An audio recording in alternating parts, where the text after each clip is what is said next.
Next question. Listening to all of your comments, I am struck, first of all, by how enormously much American society has changed in 60 years. And one of the questions that goes through my mind is, if somebody wanted to set about to write God and Man at Yale today, as opposed to the early 60s, what would the book look like? What would the argument be? One of the huge differences that's happened in those 60 years is the enormous increase in religious, I would say, in quote, religious practice in informal forms versus formal forms. This takes place in meditation, it takes place in a whole variety of ways. And people who are on the formal side tend to ignore this. But in ignoring it, they're ignoring the enormous commonalities that exist. And the commonalities that exist against the heart, the rationalist, utilitarian, scientific, materialist essence of what's taught in the universities.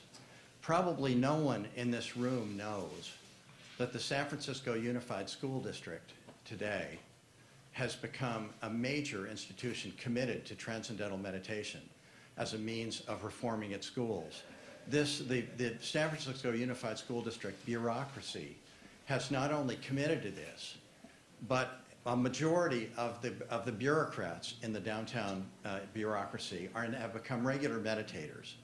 And the motto of the San Francisco Unified School District, which might be regarded as the most, quote, liberal bureaucracy in America, is change begins within.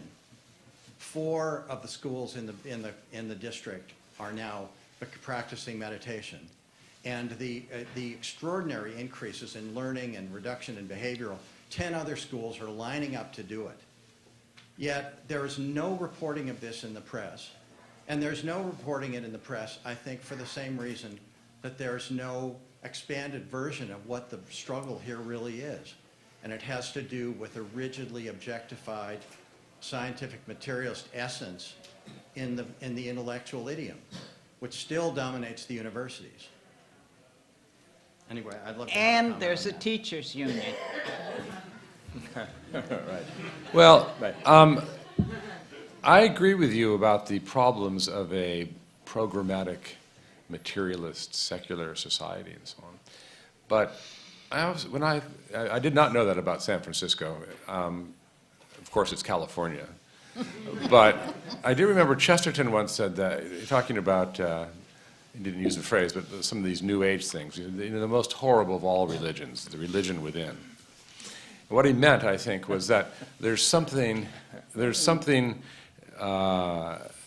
important about religious institutions and the sort of social glue they provide. I mean, one of the ways in which this book would be written differently today, I think, is that the author, the putative author of God and Man at Yale in 2011, wouldn't say that the struggle is between atheism and Christianity, which tells us something. And the ostensible focus, anyway, wouldn't have been on religion. And maybe, but still, 1951 was a time when the religious institutions in this country were still fairly strong. And we've all seen the statistics that, 92 people in the United States say they believe in God and a lot go to church and so on, and contrasting it with the, the sort of atheist, soft totalitarian gulag that's Europe. But beyond that, it's a curious thing, because it may be a very religious society, but it's also an incredibly secular society. And that's partly what accounts for the dynamism of our country. But it's, the question is, can you count on religion once it's been stripped of its institutional, force and authority and legitimacy? The churches, in that sense, don't really matter so much anymore as they once did. But that does explain why, when you fly into San Francisco, you hear this in the background, which I never quite understood.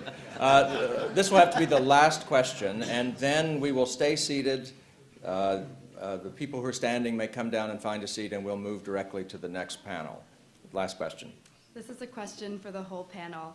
How many people have you seen convert from liberalism to conservatism?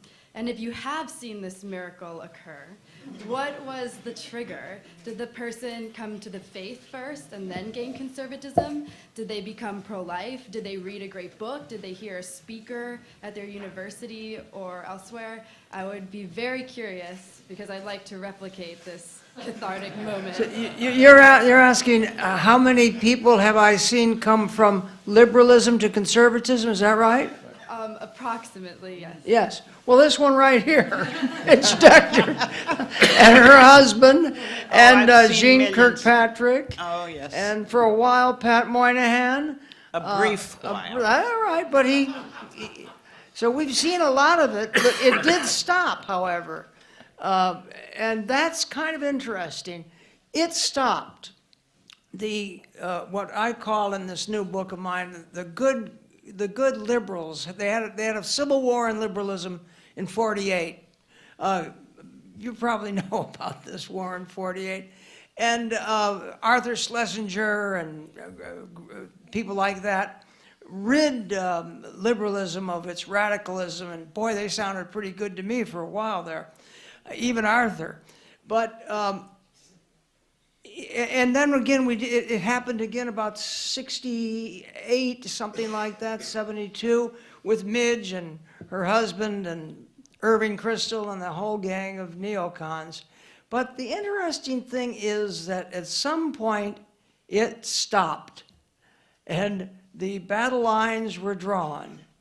And that's something for some serious meditation. Why did the movement of liberals from liberalism to conservatism stop? I don't know. Well, it's partly that the one I am familiar with. It was made up of many things.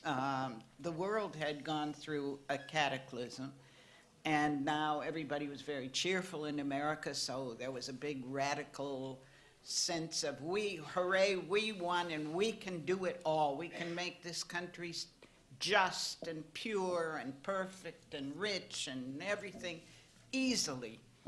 And then we saw our children, how they were being educated, how they were growing up, and by the time they reached adolescence, and we were also praising ourselves because we were, of course, far superior parents. I mean, my goodness, those benighted old people who brought us up. Woo! We were just simply wonderful. And then we saw our children, and they were not thriving. And let me tell you something. You bring up a kid, and you can't understand why in the world he's not thriving. He's got a good life, he's got a nice home, he's got parents who love him. And then you know there's something foul in the air. And by the '60s, that something foul erupted in the universities this is a very sloppy and hasty history, and it needs a lot more going into than that. But the country was taken over by a disease of ingratitude and some kind of phony notion of perfection. And this was what our kids were suffering from, and I mean suffering. And suddenly, there they were, leading the best of lives, going to the best of places, going to the best of schools, drowning themselves in drugs, demanding crazy things and doing crazy things and insisting that somehow or other all pains be lifted from them, and they were not thriving. And boy, that was scary. That was really scary, and that was the beginning of that, plus the fact that people who were known as neocons, one thing they always were was anti-Soviet, anti-socialist, and anti-communist.